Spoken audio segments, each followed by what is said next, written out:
আজ হলো দোলের আগের দিন, মানে আজ ন্যাড়া পোড়া। আর আমি আজকে একটু বেরিয়েছি আড্ডা দিতে। আর যেহেতু কাল হোলি, তাই আমাকে কিছু রং কিনতে হতো। তাই আমাদের এখানে একটা বাজার আছে, আমি সেখানে গেছিলাম কিছু রং কিনতে। তারপর সেখান থেকে গেলাম ফলের দোকানে, কিছু ফল কেনার ছিল। তারপর সেখান থেকে গেলাম মিষ্টির দোকানে, কারণ কাল আমার বন্ধুর বাড়িতে সিদ্ধি বানানো হবে, তো তার জন্য কিছু ফল আর সন্দেশ লাগতো। আর মিষ্টির দোকানে গিয়ে একটা ইউনিক সন্দেশ দেখলাম, চলো তোমাদেরকে দেখাই। আজ হলো হোলি, তাই আমি সকাল সকাল রেডি হয়ে গেছি। এখন সকাল না, এখন ঘড়িটাতে বাজে অলমোস্ট 11টা। আর আমি একটা কুর্তি আর জিন্স পরেছিলাম, আর সাথে ক্যারি করেছিলাম একটা হট প্যান্ট, যেটার উপরে আমি অনেক পিকচার্স ক্লিক করেছি। পিকচার্সগুলো তোমরা আমার ইনস্টাগ্রামে দেখতে পেয়ে যাবে, আইডিটা এখানে আমি মেনশন করে দিচ্ছি। তারপরে আমাদের 12:30টার দিকে স্টার্ট হলো রং খেলা।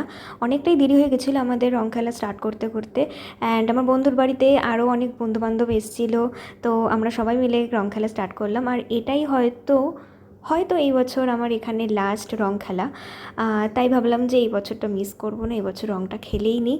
কারণ আগের বছর আমি রং খেলিনি, অ্যান্ড শরীরটা খুব খারাপ ছিল আগের বছর। ভেবেছিলাম কয়েকটা ভিডিওস আর পিকচার্স নিয়ে বাড়ি চলে আসবো, বাট সেটা তো হয় না। তো আমি এই বছর প্রচুর প্রচুর রং খেলেছি।